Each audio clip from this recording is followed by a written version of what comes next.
We think we understand how stars die, but some stellar deaths don't just light up the sky, they reach across space and touch planets. Our models tell us that a supernova should be predictable, spherical, contained. Yet modern observatories are now detecting outliers explosions that are faster, brighter, and fundamentally distorted compared to what physics expects. This isn't an abstract mystery. Deep beneath the Pacific Ocean, scientists have found radioactive debris that should not exist on Earth. It is evidence that our planet once passed through the fallout of a nearby stellar explosion. So the real question isn't just how stars die, it's how close a star can explode and still leave lasting consequences for Earth. If some stellar explosions can leave measurable traces on Earth, then the first step is understanding the true scale of the energy involved. Before we can analyze the anomalies found in the deep universe, we must first calibrate our instruments and our imaginations to that scale. In terrestrial terms, our definition of devastation is hopelessly inadequate. We measure destruction in megatons or gigatons, but the universe operates on a logarithmic scale that defies human intuition. Consider a thought experiment often used by physicists to illustrate the scale of stellar death. Imagine detonating a hydrogen bomb, one of the most destructive devices ever created, pressed directly against your eyeball. The result would be catastrophic. And yet, by the physics of luminosity, that blinding flash would still be orders of magnitude dimmer than watching our sun go supernova from the safety of Earth. This discrepancy exists because a supernova is not merely a chemical or thermal explosion. It is the sudden liberation of a star's nuclear binding energy, releasing in seconds more energy than our sun will emit over its entire 10 billion year lifespan. When we observe these events in distant galaxies, they frequently outshine the combined light of hundreds of billions of stars, appearing as if out of nowhere to dominate the host galaxy. However, luminosity is deceptive. While the visible light of a supernova is overwhelming, it represents only a fraction of a percent of the total energy released. The true power and the true danger lies in the invisible spectrum. For Earth, the threat isn't just the light that blinds us, but the invisible particles that follow in the dark. And as we are about to discover, these particles have left physical evidence of their arrival right here on our planet. To find the first piece of hard evidence for these cosmic catastrophes, we do not look up at the sky. We look down into the deepest recesses of our own planet. Specifically, we descend 4,000 meters to the bottom of the Pacific Ocean. Here, embedded within layers of ancient sedimentary rock and ferromanganese crusts, scientists have recovered a specific atomic isotope that serves as a geological black box for Earth's history, iron-60. This discovery fundamentally altered our understanding of Earth's galactic environment. Iron-60 is a radioactive isotope with a half-life of 2.6 million years. In the context of our 4.5 billion-year-old solar system, this creates a forensic paradox. Any iron-60 present during the formation of Earth would have decayed into stable nickel-60 eons ago. Its presence in sediment layers dated to approximately 2.6 million years ago strongly suggests a remarkable conclusion: this iron did not originate on Earth. It is interstellar fallout, fresh radioactive material deposited recently by a cataclysmic event occurring in our galactic neighborhood. This isotopic signature acts as a forensic smoking gun, strongly indicating that Earth was exposed to material from a nearby stellar explosion. Based on the concentration and decay rates, astrophysicists estimate the progenitor star detonated within near-Earth proximity, likely within a few hundred light years. This distance places Earth well outside the immediate thermal obliteration zone, but firmly inside the hazard radius, where the interaction between cosmic radiation and our atmosphere becomes significant. The timing of this deposit is equally telling. The 2.6 million year mark coincides with the Pliocene-Pleistocene boundary, a period marked by significant cooling and an unexplained marine extinction event. If the iron-60 is the physical shrapnel of a cosmic accident, the fossil record reveals the biological victims. But how does a distant explosion kill marine life protected by kilometers of water? The answer lies in the physics of secondary particles. The extinction event that occurred 2.6 million years ago was not a cinematic apocalypse of fire and brimstone. Instead, it was a silent, invisible siege. When the shockwave of high-energy cosmic rays from a nearby supernova slams into Earth's atmosphere, it triggers a cascade of subatomic particles. Among the most significant of these is the muon. Muons are often described as heavy electrons, elementary particles with a negative charge but a mass approximately 207 times greater than an electron. This added mass gives them a terrifying capability: high penetrability.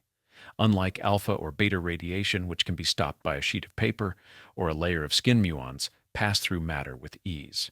They function like a continuous high-intensity cosmic CT scan, raining down from the upper atmosphere and penetrating hundreds of meters into the ocean depths. For small organisms, this radiation flux is negligible. But for the marine megafauna of the Pliocene, such as the colossal shark Megalodon or ancient baleen whale's size, became a liability. The larger the biological target, the higher the interaction cross-section for these particles. Over months and years, the increased muon flux delivered a cumulative ionizing dosage to these massive creatures. This radiation didn't kill instantly. It worked insidiously, increasing the rates of cellular mutation, reproductive failure, and cancer within these populations. The fossil record is consistent with a pattern in which this extinction event disproportionately affected marine giants inhabiting the shallower muon-exposed waters, while deep-sea dwellers remained relatively unscathed. This mechanism of muon rain redefines our assessment of cosmic risk. A star doesn't need to burn our atmosphere to harm us. It simply needs to be close enough to fundamentally alter the radiation background of our biosphere. But to create a particle flux dense enough to sterilize an ocean from light years away, the source must undergo a collapse of unimaginable violence. To understand the weapon, we must now dissect the mechanism of the star itself. To understand why certain cosmic events are classified as anomalies, we must first establish the profile of a standard death. In the vast majority of cases, a massive star does not simply decide to explode. It suffers a catastrophic mechanical failure, known as the breakdown of hydrostatic equilibrium. For millions of years, a star exists as a delicately balanced thermonuclear engine. Inward gravity, driven by the star's immense mass, relentlessly tries to compress the star into an ever-denser state. This force is counteracted by the outward pressure generated by nuclear fusion in the core. As long as the star has fuel to burn, this stalemate holds. The star fuses hydrogen into helium, then helium into carbon, proceeding up the periodic table in concentric shells, a structure often visualized by astrophysicists as the onion layers of stellar evolution. However, this process has a terminal point. As the star exhausts its lighter elements, it begins fusing silicon into iron. This is the moment the star signs its own death warrant. Unlike previous elements, fusing iron is endothermic. It consumes energy rather than releasing it. Iron is effectively nuclear ash. As this inert iron core accumulates, the outward pressure vanishes. The engine stalls. With nothing left to fight back, gravity instantly wins the war it has been waging for eons. The core is no longer supported by heat, but merely by the quantum laws of electron degeneracy pressure. But even quantum mechanics has a breaking point. The tipping point arrives when the iron core exceeds the Chandrasekhar limit, approximately 1.4 times the mass of our Sun. At this precise threshold, gravity becomes strong enough to force electrons into protons, merging them to form neutrons. The core, once the size of Earth, collapses into a sphere of neutrons just 30 kilometers across in a fraction of a second. This implosion occurs at terrifying velocities. Infalling matter reaches 25% of the speed of light, roughly 70,000 km/s. When this outer material slams into the ultra-dense neutron core, it rebounds, creating a massive shock wave. In theory, this bounce should tear the star apart. But computer simulations reveal a flaw in the intuition. The shock wave often stalls, overwhelmed by the sheer weight of the collapsing star. The explosion should fizzle out. So what actually detonates the bomb? The answer lies in the neutrino. Usually, neutrinos are ghost particles that pass through light years of lead without interacting. However, the core of a collapsing star is so unfathomably dense, trillions of times denser than lead, that it becomes opaque even to neutrinos. When the core collapses, it releases a burst of approximately 10 to the power of 58 neutrinos. Because they are momentarily trapped, they deposit a fraction of their kinetic energy, roughly 1%, into the stalled shock wave. This sudden injection of heat reignites the expansion, driving the shock wave outward with enough force to tear the star apart. This is the standard theoretical model of a core collapse supernova, a mechanism driven not by light but by the invisible pressure of ghost particles. It is a violent yet predictable sequence of physics. But out in the void, our telescopes are finding events where this sequence is broken. We are seeing explosions that defy the standard timeline, hinting at engines far more chaotic than a simple core collapse. If core collapse is the standard procedure for stellar death, then the event detected on June 16, 2018 represents an extreme deviation from that baseline. The anomaly was picked up by the Atlas telescopes in Hawaii. It was designated a 2018 cow and affectionately nicknamed the Cow. The event originated in a galaxy 200 million light-years away in the constellation Hercules. At first glance, it appeared to be a Type Ib supernova, a massive star collapsing after shedding its outer hydrogen envelope.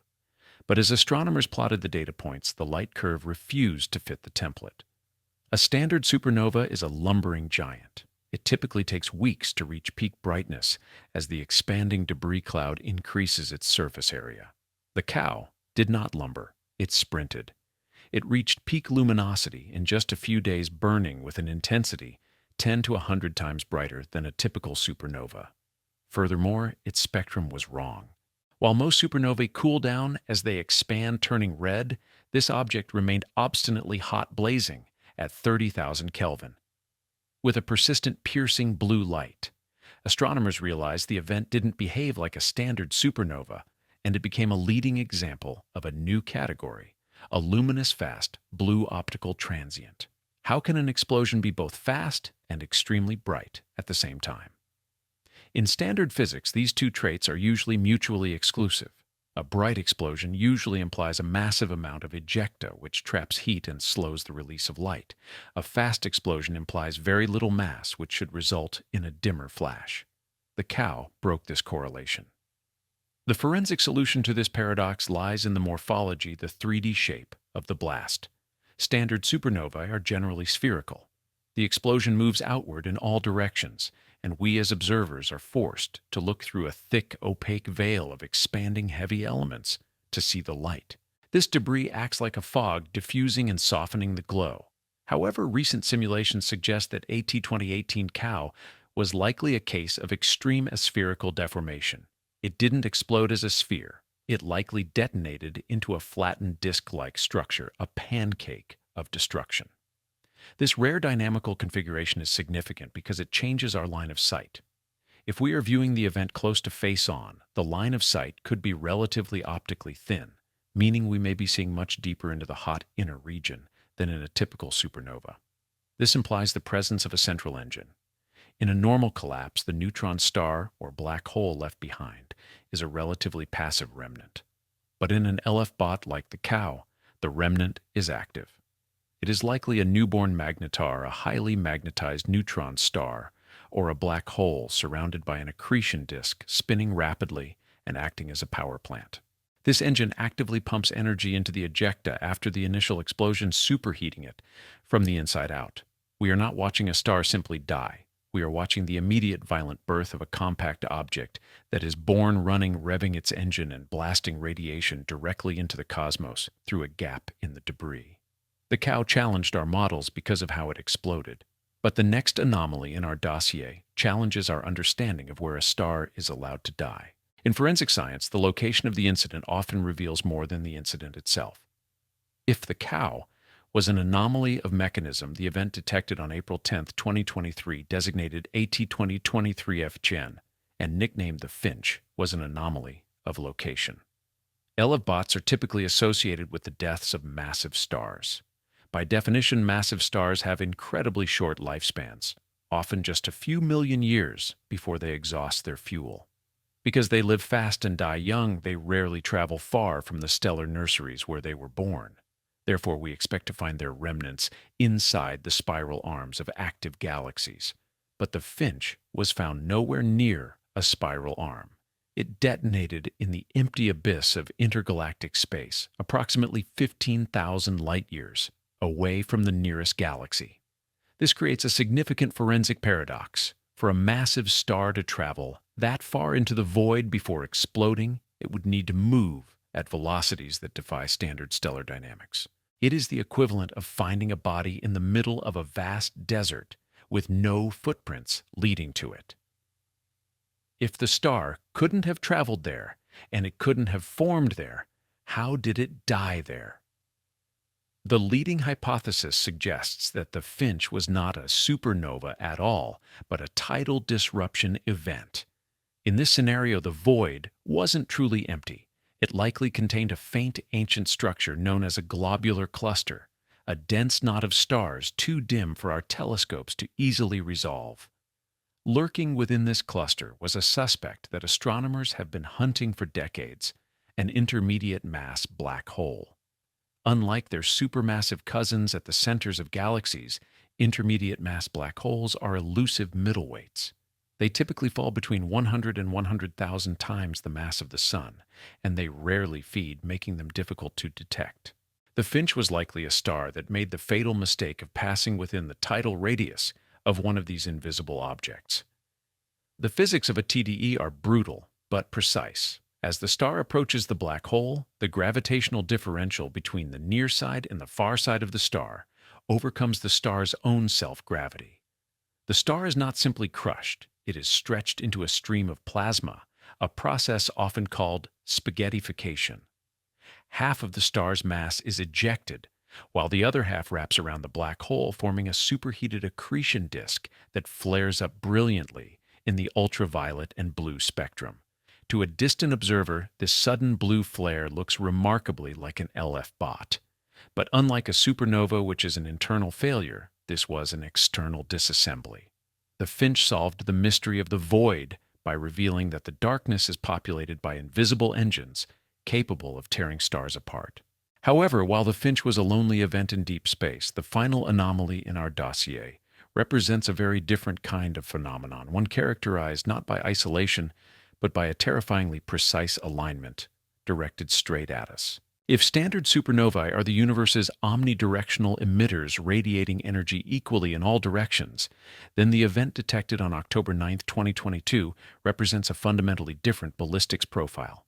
Directed energy. The signal designated GRB 221009A saturated gamma-ray detectors on satellites across the solar system. It was immediately dubbed the boat, the brightest of all time. Analysis revealed it was a gamma-ray burst of unprecedented intensity carrying 70 times more energy than the previous record holder. Statistically, an event of this magnitude should only occur once every 10,000 years. But forensic analysis suggests that the raw power of the progenitor star is only half the story. The extreme luminosity was largely a product of geometry. When a massive star collapses into a black hole, the infalling matter doesn't always fall straight in. If the star is spinning rapidly, the material forms an accretion disk. Magnetic fields twist and amplify, launching jets of superheated plasma from the poles at 99.99% the speed of light. Unlike a spherical supernova, these relativistic jets are highly collimated, focused into narrow beams only a few degrees wide. With the boat, humanity was essentially looking straight down the barrel of the jet. Because Earth was positioned within the core of this narrow beam, the intensity we measured was exponentially amplified. This raises a critical question for planetary risk assessment. What happens if such a beam strikes Earth from within our own galaxy? The boat detonated 2.4 billion light-years away. Yet even at that intergalactic distance, the gamma-ray flux was strong enough to cause a measurable ionospheric disturbance in Earth's upper atmosphere, altering the propagation of long-wave radio signals. It was a warning shot across the bow of our magnetosphere. If a similar event occurred within the Milky Way, for example, within 5,000 to 10,000 light-years and the jet was precisely aligned with our planet, the consequences would be chemically catastrophic. The influx of high-energy gamma rays would not simply burn the surface, it would dismantle the chemistry of the atmosphere. The radiation would break apart nitrogen molecules, which would then react with oxygen to form nitrogen oxides. This triggers a catalytic depletion cycle. Nitrogen oxides would aggressively strip away the ozone layer, potentially driving severe ozone depletion over timescales ranging from hours to months, depending on the event's distance and the atmosphere's response. Without ozone, the biosphere would be exposed to lethal solar ultraviolet radiation for years, leading to collapsing food chains and mass extinction. Fortunately, the conditions for this are rare.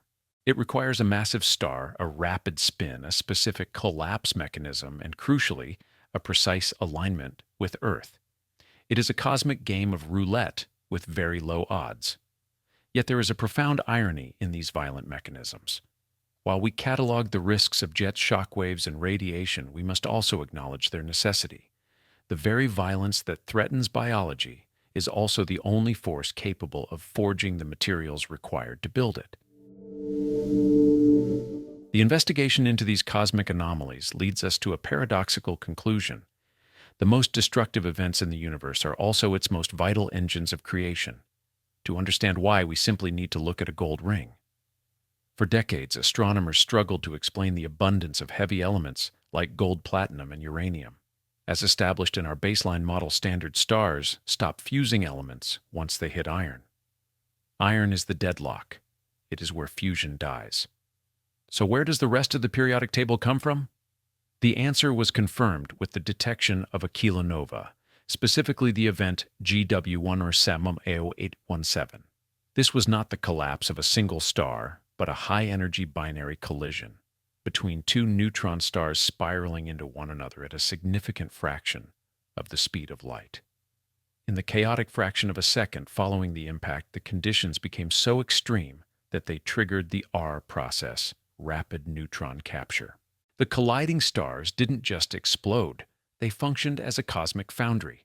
Neutrons were jammed into atomic nuclei faster than the nuclei could decay, forcibly synthesizing elements heavier than iron.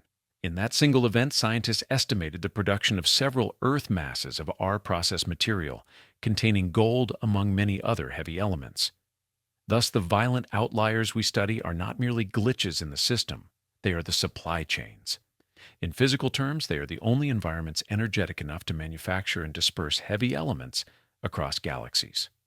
The uranium that heats Earth's core and drives plate tectonics, along with the iodine, essential for our biology, were all forged in these catastrophic kilns.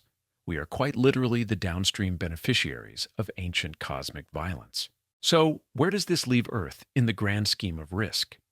Currently, our solar system is drifting through a region of the Milky Way known as the local bubble, a cavity of low-density gas carved out by supernovae that detonated 10 to 20 million years ago.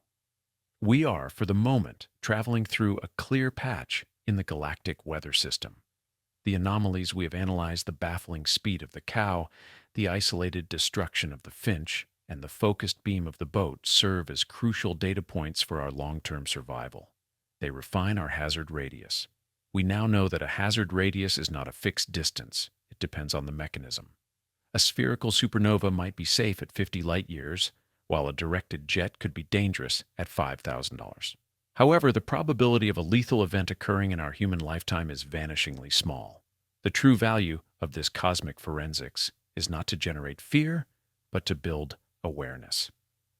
For 6 million years, our ancestors looked at the sky and saw only gods and monsters. Today we see mechanics fueling cycles and shock physics. We have moved from superstition to risk assessment. And as we continue to scan the sky for the next anomaly, we do so with the understanding that the universe is not a static backdrop, but a dynamic, evolving engine, one that occasionally breaks its own rules to create something new.